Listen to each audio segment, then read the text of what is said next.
मंगलम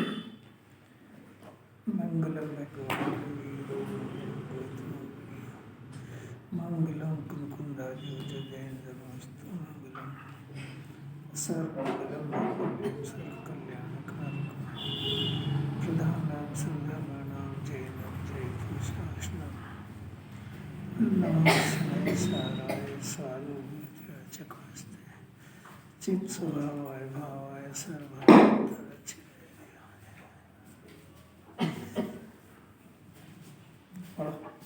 अनादि अनंत एक रूप चैतन्य मूर्ति भगवान आत्मा वह अंशी है, धर्मी है तथा उसके आश्रय से जो निर्मलता प्रकट होती है वह अंश है, धर्म है। साधक जीव को आश्रय अंशी का होता है, अशम का अंश का नहीं और वेदन अंश का होता है, परंतु उसका आलंबन नहीं होता, उस पर जोर नहीं होता। पूरी गुरुदेव से दो बातें बहुत ही सुंदर सबसे पहले तो जो एक फैसला नहीं हुआ जीव का, अनादि से ही आत्मा चेतन मूर्ति भगवान है, ये महामंत्र है। ये गुरुदेव ने दिया बहुत बड़ा। कोई अगर अंतिम समय में पूछे कि आपको कहाँ जाना है, कि मेरा इस विश्व में कोई यही नहीं कहा जाना है। जब मैंने पूरी जिंदगी ये सुना है कि अरहंत तो सिद्ध भी परद्रव्य है, तो कहाँ जाना जीव, कहाँ जाना? अरे इस शुद्धात्मा में रहना है, ये शुद्धात्मा अनंत काल में प्राप्त हुआ है, इसको छोड़ के कहाँ जाना है? इसको छोड़ के जहाँ जाना उसका नाम दुर्गति है। कहाँ जाना है? सब वो है कैसा कि अनादि अनंत है, और कैसा है कि एक रूप है, और कैसा है कि भगवान है, और कैसा है कि ध्रुव है, और कैसा है कि पारणामिक भाव है, और कैसा है कि सम्यक दर्शन ज्ञान चार्य की खान है, और कैसा है कि सिद्ध स्वरूप है। बोले जाओ, ये विचार मानती है जिम्मानी। इस विचार के बल पे जीव जिंदा होगा, नहीं तो मर जाएगा। नहीं मरता हुआ मर जाएगा। कैसी अपूर्व बात है, बहुत शांति से सुनना चाहिए। कोई डिमांड नहीं जीव को क्या है, जिम्मानी से बढ़ के समझ लिया ना कि चार गति में कहीं भी सुख नहीं है, और चार गति में कोई गेय अपना नहीं है, चार गति में किसी गेय में सुख भी नहीं, उसका कर भी नहीं सकता है। अब कहाँ जाना जीव को? इतनी बात याद रह सकती है, बहुत भव्य जीव के कान पड़ती है, नहीं तो किसी दूसरे को याद करके आनंद भाव भटकेगा। कुछ नहीं आ रही समझ। अरे समाधि मरण तो जब होएगा उसकी तैयारी अभी होती है। ऐसे थोड़ी हो जाता है समाधि मरण, ऐसे किसी परीक्षा में थोड़ी बैठ के पास हो जाता है, स्टडी करना पड़ती है उसकी। इस जीव के जन्म मरण का अभाव करना है। अनंत काल पर की चिंता में डूब गया, ध्यान रोज ध्यान तड़प गया बुरी तरह से। ऐसा जैन धर्म मिलना बहुत दुर्लभ है। जो अनंत सिद्ध को भी परद्रव्य सिद्ध करे, वो धर्म कैसा होगा?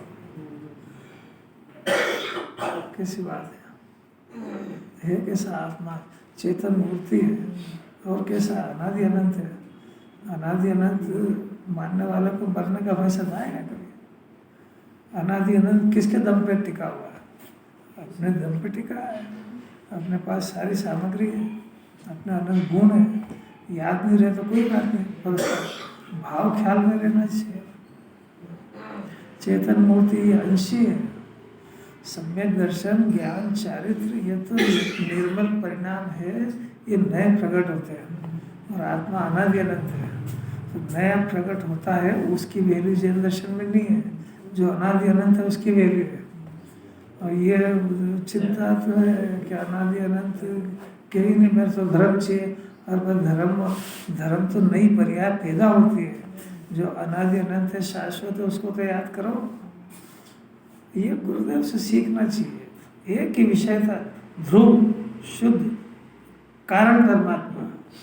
कारण परमात्मा तो नया प्रकट होता है, उसकी कोई वैल्यू।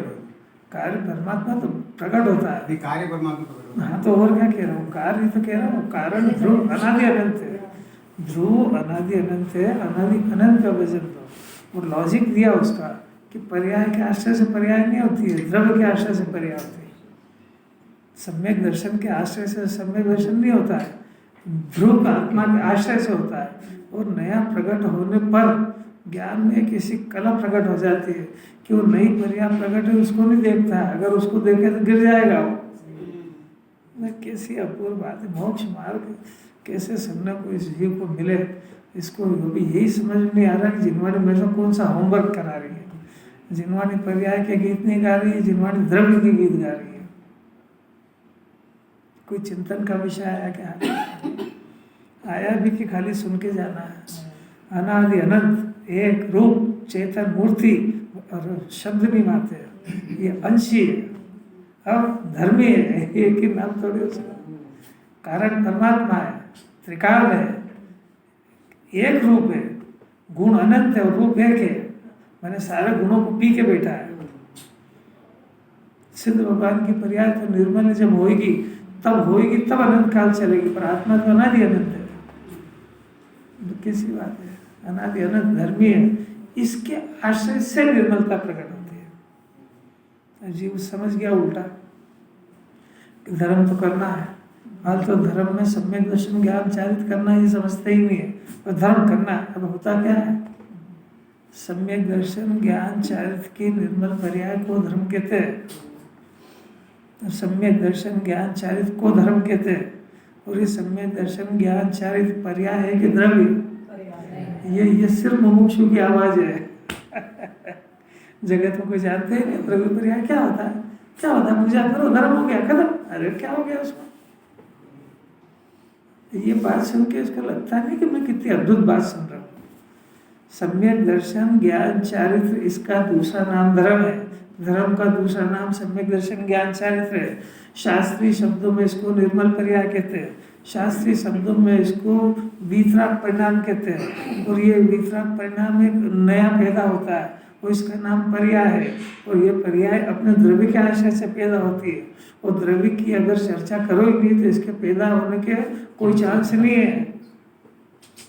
अरे अभी शब्द सुनना ही कितना दुर्लभ हो गया, और इसको मजा भी वहाँ आता है कुछ करने का, क्यों भीड़ हो जाए तो वहाँ क्या है, वहाँ अंशी उसके आश्रय से निर्मलता वो अंश है। देखो आत्मा का अंश प्रकट हुआ ना, निर्मल ज्ञान स्वभावी आत्मा, तो उसका लक्ष्य करने पर निर्मलता प्रकट होती है, वो अंश है। तो अंश और अंशी दो चीज हो गई ना। अंशी त्रिकाल होता है। हाँ, अंशी त्रिकाल होता है, अंश एक समय का होता है। अब वो अंश है, उसको धर्म कह रहे हैं। अब वो किसके आश्रय से, अंशी के आश्रय से होगा, तो वो कोई बाहर के क्रिया से होगा, वो किसी की मेहरबानी से होगा। तो इसमें बस धर्म किसको कहते हैं, धर्म की चर्चा ही किसको कहते हैं, कि जो बार बार अंशी को याद दिलाए, बार बार अंशी में झुकने की प्रेरणा दे उसको, क्योंकि यही काम चुका है। कैसी बात है, अरे जो भूला है वो याद दिलाएंगे ना। तो क्या भूला है कि अपने आत्मा को भूला है, भूल के क्या करा है कि आत्मा में सुख है उसको भूला, तो पर में सुख खोज रहा है, अपना ठिकाना नहीं मिला तो जगह जगह ईंट चूने पत्थर के घर को अपना मानता है। मान कितना मानेगा, अनंत काल मानता रहेगा। अभी इसको मान रहा है, अगले जन्म जिस झोपड़े में जाएगा उसको अपना मानेगा, देवगति में जाएगा उसको अपना मानेगा। ये कोई धंधे है क्या? कितनी बुरी लगती है बात। अरे सुने तो न्याल हो जाए, इसको गाइडलाइन मिलेगी, इसको दिन भर चिंतन का मेटर दे रही जिनवाणी। नया अंश प्रकट होएगा अंशी को याद करने से। कोई कर्म वर्ग को, कुटुंब को, परिवार को जिस समय चर्चा चले उसमें देवशास्त्र गुरु को भी पर के कोटक डाल देना, उसको निर्भीक होकर डरना मत। कैसे कैसे अपूर्व बात है, बहुत भाग्यशाली जीव को मिलती है सुनने को।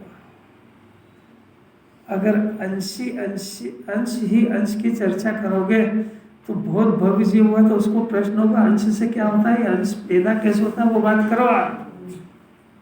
तो अंश को पैदा करने में फिर दो गड़बड़ी कर देगा, क्योंकि वो अंश होता है अंशी के आश्रय से, और इसने बता दिया कर्म के अभाव से, या देवशास्त्र गुरु से, या पर से, या पुण्य से, तो फिर मर गया वो। इसका नाम भी व्यवहार नहीं का उपदेश इस जीव को अनंत बार मिला, पर निश्चय नहीं की बात कभी सुनने को ही नहीं मिली। वो सारी जिनवाणी यही कह रही है। राकेश जी क्या कह रहे हैं? आगे ही नहीं आ गया पूरा द्वादश।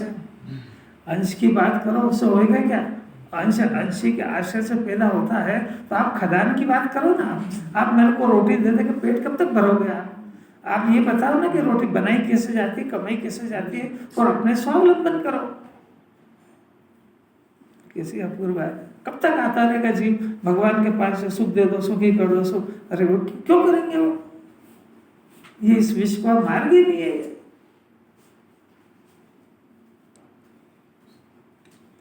कैसी अपूर्व बात है, मन ही नहीं भरता इसमें, निकाले जाओ इसमें। अब दूसरी बात है, थोड़ी सी साधक जीव की बात है। ये थोड़ी सी तात्विक बात है। साधक बनने के बाद साधक जीव किसको कहते हैं? माँ बाप ने साधना नाम रख दिया तो साधना हो गया। स्वभाव की साधना करे उसको साधक कहते हैं, उसको साधना कहते हैं। वीतराग भाव जो उत्पन्न हो गया, अब उसको साधो चला जाएगा हाथ से, साधना नहीं समझते। वीतराग भाव प्रकट हो गया और तो वो ही नहीं है। उसके बाद साधना किसकी करे कि ध्रुव स्वभाव के आश्रय से हुआ है, तो इसकी साधना करो, चला नहीं जाए। ये ध्रुव का अवलंबन छूटा कि इसकी साधना चली जाएगी। परद्रव्य की साधना मत करने लगना कभी। साधक जीव जो साधना करे उसको साधक कहते हैं। साधना किसकी करे कि वीतराग भाव पैदा हुआ तो चला नहीं जाए हाथ से, दुर्लभ है बहुत। वो साधक जीव का आश्रय अंशी का होता है, अंश का नहीं होता है। पिता सिखा रहे आश्रय माने अपना मानना, माने समर्पण, वंशी का होता है। अभी टटोल अपने जीव को ये याद करेगा कि अपना आश्रय बदलेगा। अभी किसका आश्रय जीव? रोटी कपड़ा मकान का। ये लोग मेरे को सुखी कर देंगे, मर जाएगा ये। तो जिसकी पूजा करके आया वो भी सुखी नहीं करेंगे, ये क्या कर देंगे तेरे को? नहीं आ रही बात सुन। जिन्होंने ठेठ बड़ा सी उठाती है।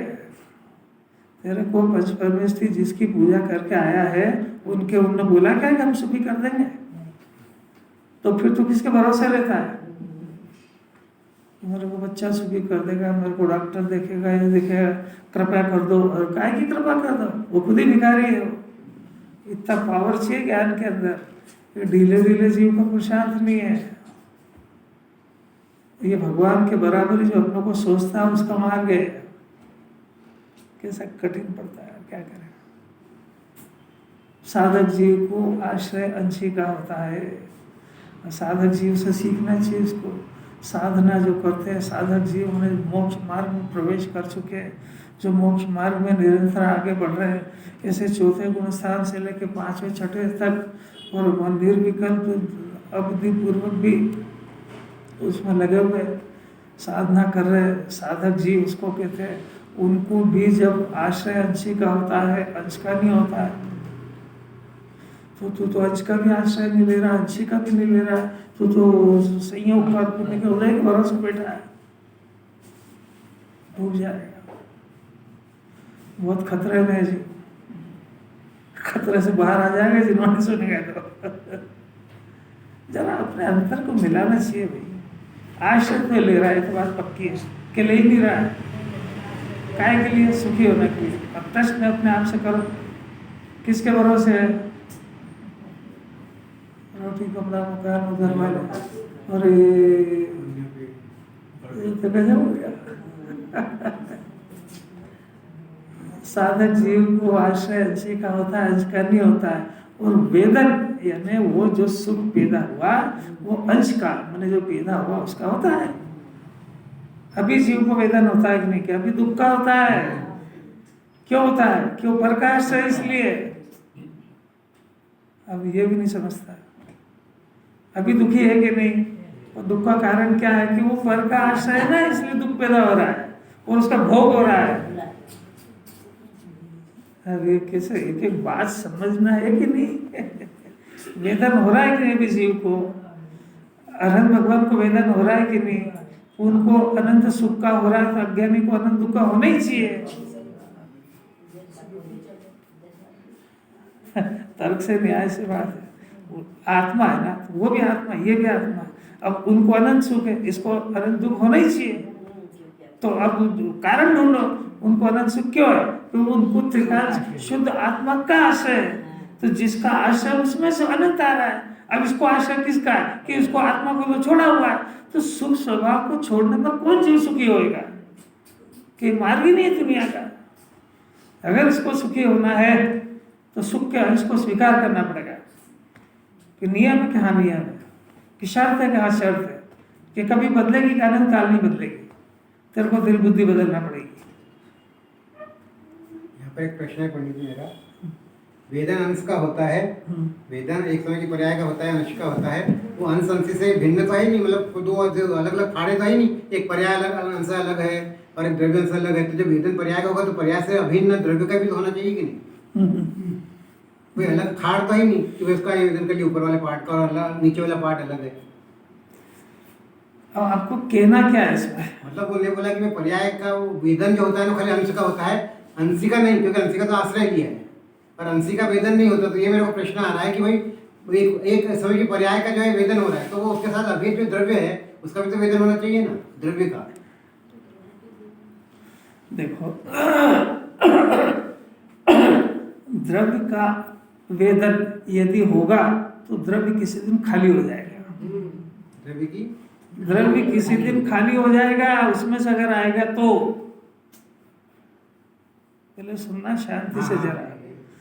पर्याय हर समय षट कारक से पैदा होती है, वो दुख से भी, दुख को भी षट कारक से पैदा होती है। ये पर्याय का स्वरूप है, द्रव्य का स्वरूप, पर्याय का स्वरूप। जो दुख उत्पन्न होता है, पहले दुख को समझ लो कि दुख आत्मा में से आता है कि नहीं? दुख तो ऊपर के आश्रय से आता है। आत्मा में से आता है कि नहीं आता है। पर से आता है कि नहीं? घर का आश्रय लिया है। मेरे को ज्यादा बात नहीं करना, पर से आता है कि नहीं, बस देख सो नहीं आता है ना। और दुख पैदा हो रहा है कि नहीं? तो ये जो दुख पैदा हो रहा है, ये पर्याय खुद पैदा कर रही है अपने षट कारक से। न पर से आता है न आत्मा से आता है, न वो दे सकता है न आत्मा दे सकता है। पर्याय का स्वभाव स्वरूप ऐसा है, वो षट कारक से दुख रूप और सुख रूप परिणति करती है। वो पर्याय षट कारक से दुख को पैदा करके दुख को ही भोगती है। अभी जो चर्चा चल रही है व्यवहार षट कारक की चल रही है। निश्चय षट कारक व्यवहार षट कारक द्रव्य पर्याय में लगाते हैं और निश्चय षट कारक पर्याय का पर्याय में होता है। तो पर्याय षट कारक से ज्ञेय को विषय करके षट कारक से दुख या सुख को पैदा करती है। पहले दुख का स्वरूप समझ में आया। ऐसा ऐसे ही जो ज्ञान की पर्याय है, जो जीव का अंश है, वो सिर्फ उधर आत्मा को देखता है, वो षट कारक से सुख रूप परिणमता है। नया नया सुख हर समय पैदा करता है और नया नया भोगता है। वो द्रव्य से कुछ नहीं लेता है। द्रव्य, ये द्रव्य को और पर्याय को एक बता करके परद्रव्य से हटाते हैं। वास्तव में द्रव्य और पर्याय दो वस्तु भी नहीं है और दो भी है, दो ही का स्वभाव भी अलग अलग है। दो इसलिए नहीं है कि एक ही द्रव्य का अंश है, और एक ही होने पर भी दोनों का स्वभाव स्वरूप बिल्कुल अलग है। पर्याय अपने षट कारक से परिणमती है। जब षट कारक से सुख रूप परिणमती है तो उसका मुख किस तरफ होता है, इसका नाम है निमित्त का ज्ञान। तो अपना द्रव्य उसके लिए निमित्त है। बहुत सूक्ष्म है। द्रव्य भी स्वतंत्र है, पर्याय भी स्वतंत्र ये है। कुछ भी नहीं, कुछ भी नहीं, बहुत ज्यादा दिमाग लगाने की जरूरत नहीं है। पहले इस वस्तु को समझो। इसको जो जिसका शौकीन हो, जैसे कोई इमली का शौकीन है, अब इमली सामने रखिए और पानी इधर आया, मतलब कैसे आया? वो इसने पैदा कराया ना, वो इसने नया पैदा कराया। जिसको जो चीज पसंद है वो सामने रखी हुई है, वो भोगता है ही नहीं उसका। यहाँ पर एक विशेष रूप का परिणाम उसको उत्पन्न होता है। वो न आत्मा में से आता है न ज्ञेय से। वो पर्याय अपने आप षट कारक से पैदा करती है। ये पर्याय का स्वरूप है। तो पर्याय द्रव्य में से लेती नहीं है, पर्याय अपने शौर्य से पैदा करती है। सम्यक दर्शन लो, सम्यक दर्शन की निर्मल पर्याय। आत्मा को अपना मानना है ना, तो पर्याय को आज तक पर्याय तो द्रव्य की है, उसने क्यों नहीं माना अपने को? अनादि से ही है ना। और किसी ज्ञेय ने ऑफर दिया क्या उसको कि आप अपना मानो? तो ये उसकी पर्याय की स्वतंत्रता है, और ये षट कारक से अपने द्रव्य को अपना मानेंगे। इसमें किसी का योगदान नहीं। कितना ही भाषण दो उसको, अनादिकाल का मिथ्या दर्शन टिका कैसे? क्षणिक उपादान है पर्याय का, और जब क्षणिक उपादान है तो द्रव्य निमित्त है उसमें। अभी जिनवाणी के कथन उलट पुलट है। ये जब उससे पर से हटाया है तो द्रव्य को कर्ता बताया है, और जब पर्याय को षटकारक से खड़ी करेंगे तो केवल ज्ञान की पर्याय हर समय षटकारक से नया नया केवल ज्ञान पैदा करती है, द्रव्य से कुछ नहीं लेती, लोकालोक से भी कुछ नहीं लेती। अगर वो पर्याय द्रव्य में से कुछ ले तो द्रव्य का नाश हो जाएगा। द्रव्य पर्याय एक होगी तो पर्याय क्षणिक है, और पर्याय के नाश होने से द्रव्य का भी हो जाएगा। और पर्याय यदि द्रव्य भी मिल जाएगी तो द्रव्य भी क्षणिक हो जाएगा। इसलिए दोनों बिल्कुल अलग अलग होते हैं। जैसा जैसा जिन्हें भगवान वेदी में विराजमान है, दूर से आओ दर्शन करो, छूने का कोई अधिकार नहीं है। आया क्या समझ में? जिन्हें परमात्मा के दर्शन की विधि वही आत्मा के दर्शन की विधि है। पर्याय कैसी भी हो वो दूर से अपने द्रव्य के दर्शन करती है, वो उसमें एक नहीं होती है। मलिन पर्याय का तो प्रवेश ही नहीं है, मैंने जो नहा के नहीं आया वो तो वेदी में घुस ही नहीं सकता है। मंदिर में आ जाओ, दर्शन करो, बाहर जाओ, पर जो नहा के आया है वो भी दूर से दर्शन करे, छू नहीं सकता है। ऐसा कैसा मलिन पर्याय, इसका तो अपने त्रिकाल पवित्र परम पवित्र आत्मा में प्रवेश है ही नहीं। अब जो निर्मल पर्याय मैंने जो नहा के आया वो भी बस वो तो प्रतिमा का व्यवहार है तो छू लेते हैं। वहाँ 5000 धनुष ऊपर कौन छूने जाएगा? दूर से दर्शन करो। तो अपनी ही पर्याय अपने द्रव्य को दूर से निहारती है, और ये पर्याय जब इस द्रव्य को दर्शन करके ये घोषणा कर देती है कि मेरा स्वामी ये, और अपना नाम बदल देती है, बस उसका नाम सम्यक दर्शन है। वो पर्याय अपने द्रव्य के ऊपर समर्पण कर देती है। तो वो पर्याय जो पहले ज्ञेयों के ऊपर समर्पण कर रही थी, विकार के ऊपर कर रही थी, वो अब द्रव्य के ऊपर समर्पित हो जाती है। तो उस पर्याय का नाम सम्यक दर्शन है। आत्मा तो अनंत है, सम्यक दर्शन नया पैदा हुआ। तो अब सम्यक दर्शन की पर्याय ने अपने शुद्ध आत्मा को स्वीकार करा, तो इस आत्मा को क्या लाभ हुआ? क्या लाभ हुआ आत्मा को? और आत्मा को लाभ हुआ कि पर्याय को हुआ? तो आत्मा तो सम्यक दर्शन की पर्याय उसको स्वीकार करे कि नहीं करे, आत्मा कोई अपेक्षा थोड़ी है, वो परमात्मा में है। अभी कुटस्थ की बात कहाँ आ गई बीच में? अभी मैं का फैसला चल रहा है। देखो ये जो ज्यादा क्षेपसम ज्ञान हो गया ना, ये इसको समझ नहीं देता था। पर्याय के समर्पण की चर्चा चल रही है। जो पर्याय जिस द्रव्य की है, अब सही बोलने लगी। पहले क्या बोलती थी कि जो दिखा वो मैं हूं, तो तेरे द्रव्य को बदनाम करती है शाश्वत। पर्याय क्या घोषणा करती है? मैं मर जाऊंगा। ये द्रव्य का बदनामी है कि इज्जत है?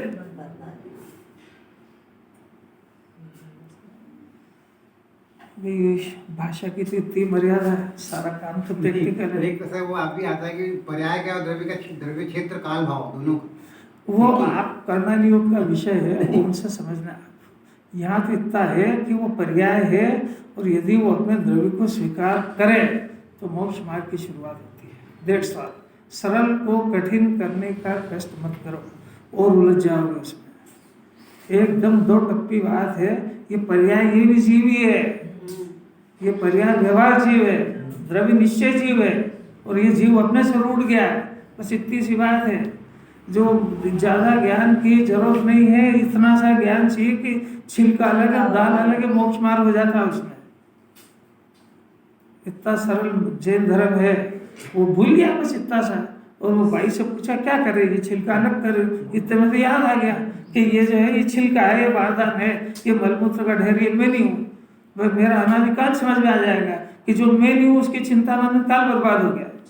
जो मैं नहीं हूँ, जो मेरे नहीं है, उसमें मेरे ज्ञान को बर्बाद कर दिया। और जो मैं हूँ और मेरा है उसको मैं भूल गया पूरा। तो इतना सा मोक्ष मार्ग है। जो मैं हूँ मेरा है उसको याद करो। तीसरी बात है का क्षेप ज्ञान बढ़ा के क्या करना आपको? मैं हूँ और मेरा है, ये सम्यक दर्शन का विषय है। ये गुरुदेव की देन है 45 साल की, और ये समय साल का प्राण है। आत्मा परिणमता है और आत्मा अपरिणामी है। परिणमता इसका नाम व्यवहार है, और अपरिणामी इसका नाम निश्चय है। तो अब ये उसको भी याद करेगा, इसको भी याद करेगा, निर्णय क्या करेगा? परिणामी हो क्या परिणामी? वो व्यवहार से कहा है, तब ये निश्चय से ढूंढना चाहिए ना इसको। तो निश्चय बगैर व्यवहार होता ही नहीं, तो अपरिणामी को नहीं जानता तो परिणामी को भी नहीं जानेगा। कर ले याद, कितना करना था, बहुत कठिन बात है। नाराज नहीं होना इसमें, वो तो द्रव्य का जोर आना चाहिए। द्रव्य अनादि से गुण हो गया, गुण क्या हो गया? गायब ही हो गया पूरा। और गुरुदेव का विषय शुद्ध पारणामिक भाव, ध्रुव 320 गाथा में अखंड एक पारणामिक भाव, निरामय निर्विकल्प आनंद की खान। पर्याय होती रहेगी, जब होगी। ये पर्याय माने व्यवहार जीव, ये पर्याय दुखी है, इसको सुखी होना तो ये मेरी शरण में आए, मैं बार बार पर्याय होना नहीं रहूंगा। ये है दूरदृष्टि का बोल। निहाल भाई सोगा नहीं, एक ही रात में काम करके ज़्यादा उलझने से और उलझन खड़ी हो जाती है। अपने पास शास्त्र के वचन है कि न तो उम्र ज़्यादा है, न क्षम ज़्यादा है, जिनवाणी का पार नहीं है, क्या क्या पड़ेगा तू? काम की बात, प्रयोजनभूत बात समझ के अपना काम कर लो, बस दैट्स ऑल। ये ज्ञान जितना है वो सारा का सारा सम्यक हो जाएगा एक झटके में। इस द्रव्य की संगति करते से ही, इस द्रव्य का शुद्धात्मा का विचार करते से ही सात भर यूं भागते हैं, मैं अनादि अनंत हूं, ये मरने का भय गया आज। जो सरल है वो नहीं करता है, जबरदस्ती उलझी करता है। अपनी इस गाथा का सार बता रहा हूं, कौन सा? जो अभी चल रही है, इसमें निश्चय की बात और व्यवहार की बात। एक बात निश्चय और व्यवहार है ना। अब दूसरी बात, ज्ञानी का निश्चय और व्यवहार, अज्ञानी का निश्चय और व्यवहार। फिर तीसरी बात, निश्चय, ज्ञानी निश्चय से किसका करता कर, अज्ञानी का कौन सा करता कर व्यवहार, अज्ञानी का। ज्ञानी का करता कर, अज्ञानी का करता कर। ज्ञानी का भोक्ता भोग, अज्ञानी का भोक्ता भोग, दोनों का निश्चय और व्यवहार। इतने सारा पॉइंट इसमें चल रहे हैं। आपको समझ में आया क्या? पहले अज्ञानी का, जिससे अपना परिचय है। कर्ता कर्म क्या है कि मैं व्यापार व्यवसाय करता हूँ, धन कमाता हूँ, भोग को भोगता हूँ, ऐसा मेरा कर्ता कर्म। ये अज्ञान है, कर्ता कर्म नहीं है। इसको ऐसा कहना जैन दर्शन में भी कहते हैं, इसका नाम व्यवहार है। मानना मिथ्या दर्शन है, मानना निरोध का कारण है। वो जिनवाणी कह रही है तो व्यवहार है, तुमको तो कहने का अधिकार ही नहीं है। आई क्या एक बात समझ में आई? अब ये हुआ कर्ता कर्म। अब भोग का भोग कि धन कमाना, फिर पांच इंद्रिय के विषय को भोग करना, ये मेरा भोगता भोग, कि ये ऐसा मानना, ये निरोध का कारण है। क्या समझ में? वो जिनवाणी ऐसा कह रही है तो व्यवहार है, क्योंकि इसको कैसे समझाएंगे? कितनी कठिन बात है। जिनवाणी कहे तो दंड माफ है, व्यवहार के खाते में डाल दिया। और आप अगर ऐसा कहो तो अज्ञान है, क्योंकि आप कहते नहीं हो, आप ऐसा मानते हो। अब कहने मानने का अंतर समझ में आया?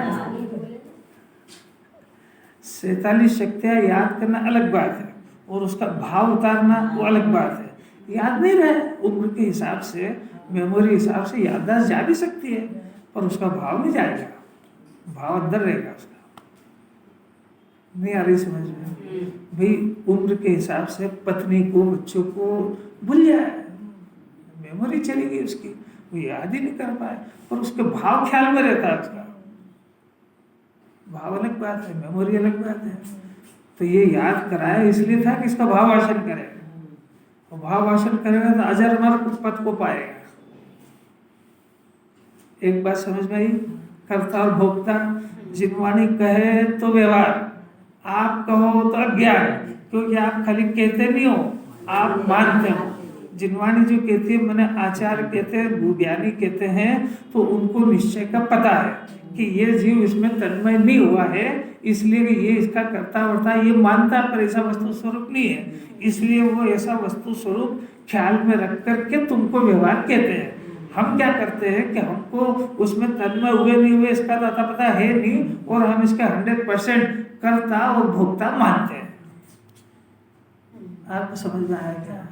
जिनवाणी कहे कि पुत्र तुम्हारा, बच्चा तुम्हारा, प्रथमानी योग सब लिखा है, इसके राजा की इतनी पत्नी थी, इतने बच्चे थे, ये थे, वहाँ थे, वो थे, वो सब कहे तो सब व्यवहार है, और तुम कहो तो व्यवहार नहीं, अज्ञान है, मिथ्या दर्शन है, क्योंकि तुम उन पदार्थों को अपना मानते हो।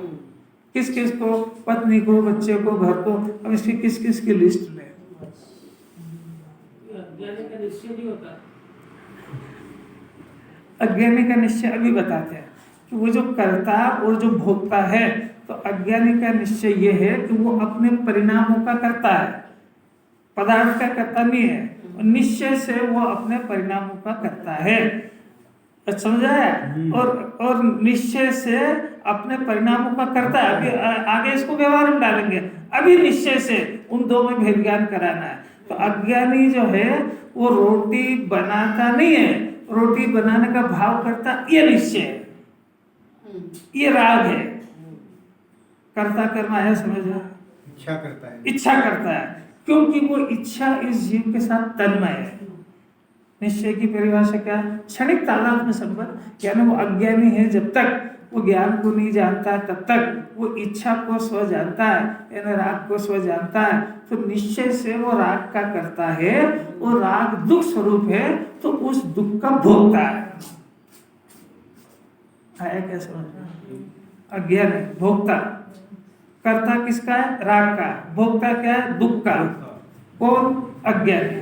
अपन तो अज्ञानी है ही नहीं, अपन ने तो जिनवाणी पढ़ ली। निरंतर दुखी हो रहा है, निरंतर राग के करने में राग के चाले लगा हुआ है, एक समय कोई इसके राग को छेड़ दे तो नाराज हो जाता है, वो उस दुख में मगन है, उस दुख को अपना स्वभाव समझता है, उस दुख को अपना स्वरूप समझता है। ये तो बीत गया अनादि काल, अब सुखी होने के दिन। ज्ञानी की बात सुनो कि ज्ञानी, अब जरा सुनना बड़ा ध्यान से, कि ज्ञानी को राग उत्पन्न हो रहा है कि नहीं? आप तो सब समझदार हो रहे, अपने हो रहा है कि नहीं? हो रहा है।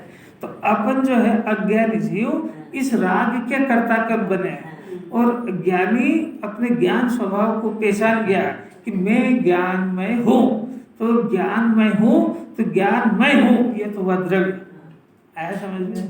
और इसमें जानने नाम का एक काम हो रहा है, तो मैं द्रव्य हूँ, मैंने मैं ज्ञानमय हूँ, और जानना ये मेरा काम है। उधर क्या कर रहा था?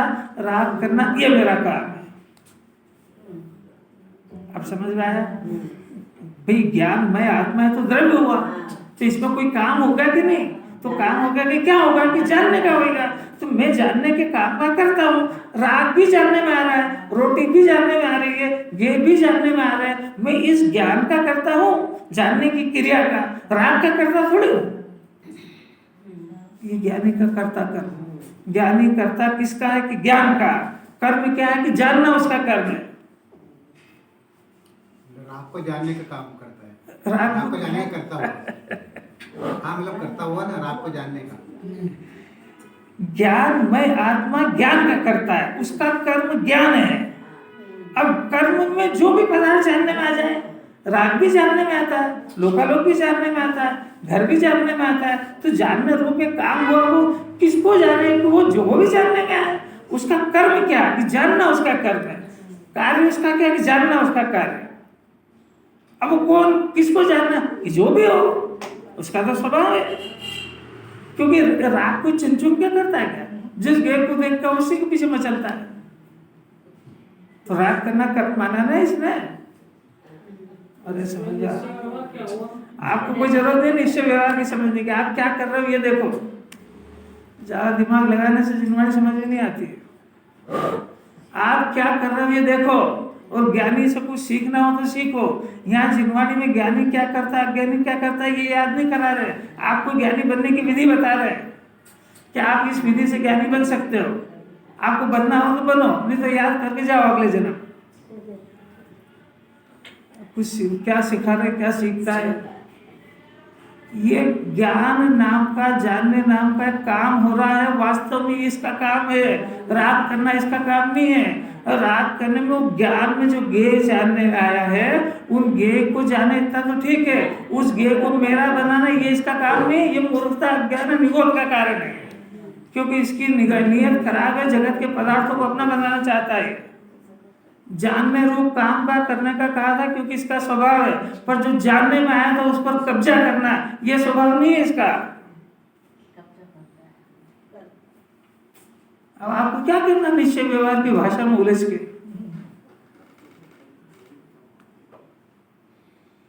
आपको स्पष्ट समझ में नहीं आ रही क्या कर रहे हैं। जानना जीव का स्वभाव है। जो जानने में आया उसको छेड़ाछाड़ी करना, उसको अपना बनाना, ये स्वभाव नहीं है। ये दुर्जनता है, ये अपराध है, ये जगत के पदार्थों पर कब्जा है। और शरीर में अनंत परमाणु है, एक नहीं है। तो अनंत परमाणु को अपना मानना, इसी का नाम निगोद की सजा है। ज्ञानी शरीर में रहता हुआ कितनी ईमानदारी से रहता है, ये शरीर को ही अपना नहीं मानता है। अब ये शरीर को अपना माने तब तो ठीक है, एक बार माफ कर दे। ये तो जो जानने में आया सबको अपना मानता है। पत्नी भी मेरी, बच्चा भी मेरा, घर भी मेरा, दुकान भी मेरी, समाज भी मेरी, मर जाए आप क्या करेगा? मान सबको माना। कठिन पड़ रही है, सुनना ही कठिन होता। अब भोक्ता ज्ञानी का जब, क्योंकि सम्यक ज्ञान के साथ ही भोक्तापना शुरू होता है, मिथ्या ज्ञान में भोक्तापना नहीं होता। जब इस ज्ञान से अपने गायक का परिचय होता है तो नियम ऐसा, अकाट्य नियम कि निर्मल परिणाम पैदा होते ही होता है। वीतराग भाव का जन्म होता ही है, अकाट्य नियम। नहीं तो ज्ञान से आत्मा को जानने का लाभ क्या हुआ? जो काम अनादि से नहीं किया वो करा तो कुछ रिजल्ट आना चाहिए ना। जिनवाणी रिजल्ट बगैर नहीं मानती है। मेरे सब समझ में आ गया, कुछ नहीं आया, रिजल्ट क्यों नहीं आया? पिता दिन भर तो बैठा था दुकान पे, तू रहने दे, तू तो कमा के कितना ला इतना बता। तो बैलेंस शीट लगाई तो और घाटे में गया। चाय का बिल, बिजली का बिल, विमान का, ये क्या कराएगा? ऐसा ये बोले मैंने बहुत शास्त्र पढ़ा और ये पढ़ा, तू तो रहने दे। मिथ्या दर्शन, अनंतार बुद्धि की पोजिशन क्या है? अरे वो तो वैसे है। तो तूने वो क्षय शब्द ज्ञान को प्रॉफिट के खाते डाल दिया होगा, मरेगा आप तो। नहीं आ रही समझ में? अच्छी तरह ऐसे घूम के गए। अब देखो जरा, तो क्या नियम क्या दिया कि इस ज्ञान से जिनवाणी ने मेहनत कराई, अपने द्रव्य का परिचय कराया, और इसने अपने उपादान से अपने वर्तमान ज्ञान में अपने त्रिकाली आत्मा को हूँ परमात्मा छू एवं नक्की किया, कर लिया। अभी तक तो करो का उद्देश्य सुन रहा था, अब कर लिया तो कोई फल आएगा कि नहीं आएगा? कि वैसा तो वैसे ही रहेगा कि सबसे पहले साथ भय चले जाएंगे। सबसे पहले तत्काल अतीन्द्रिय आनंद आएगा। और जैसे ही अतीन्द्रिय आनंद आया तो पहले राग करता था, तो राग का करता और दुख का भोगता था।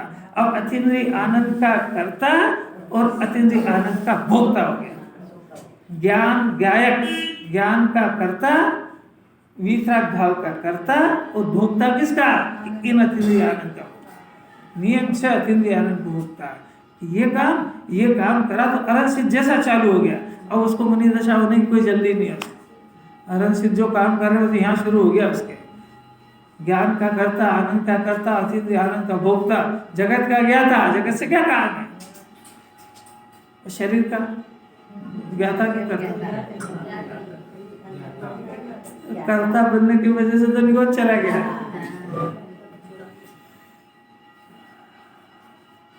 बहुत खतरनाक बात है। जैन धर्म को बहुत सावधानी से समझना चाहिए। इस शरीर को अपना बनाने की जिद में, जिद बना तो पाएगा ही नहीं कभी भी। इस शरीर को मल मूत्र के ढेर को, जिसको जिनवाणी बार बार मल मूत्र का मटका कह रही है, इसको ये अपना समझ के निलारा दुलारा, पूरे ज्ञान का सारा समर्पण इस पर कर दिया। ये इस विश्व का सबसे बड़ा अपराध है, क्योंकि ये वो काम है जो अनंत तीर्थंकर नहीं कर पाए, ये कर रहा है। तो ये करने की जिद में वो एक श्वास में 18 बार शरीर मिले, वहां तक भी यही काम करता रहा, फिर भी नहीं बना पाया उसको। नहीं आई समझ में? जैसा एक अपराधी है ना, वो पिटता है और करेगा अपराध, फिर पिटता है, ऐसा ये जीव पिटता पिटता वहां चला गया और किसी शरीर को अपना बना नहीं पाया, बना भी नहीं पाएगा, क्योंकि अनादि अनंत वस्तु स्वरूप है, एक द्रव्य दूसरे द्रव्य का नहीं होता है। और क्या बोले, एक द्रव्य दूसरे द्रव्य का काम भी नहीं करता है, तो ये शरीर का कर लेगा?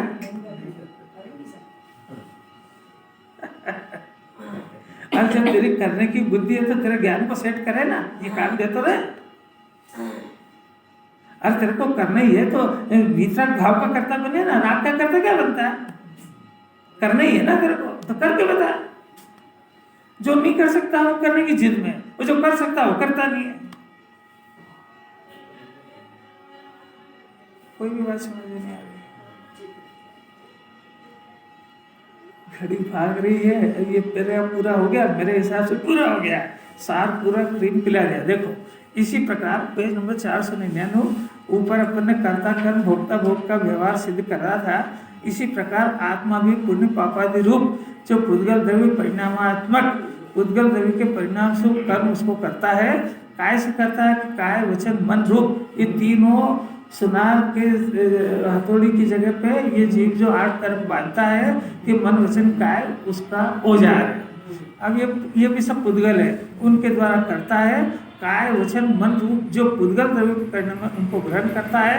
और पुण्य पापादि कर्म का जो सुख दुख यानी जो अनुकूलता प्रतिकूलता होती है उस फल को भोगता है। अज्ञानी की बात चल रही है, ये गाते ही पूरी अज्ञान को सिद्ध करने की है, परंतु अनेक द्रव्यत्व के कारण उनसे अन्य होने से तन्मय नहीं होता है। ये मंत्र है, जीव जिस पदार्थ से तन्मय होता है वही उसका ही कर्ता होता है।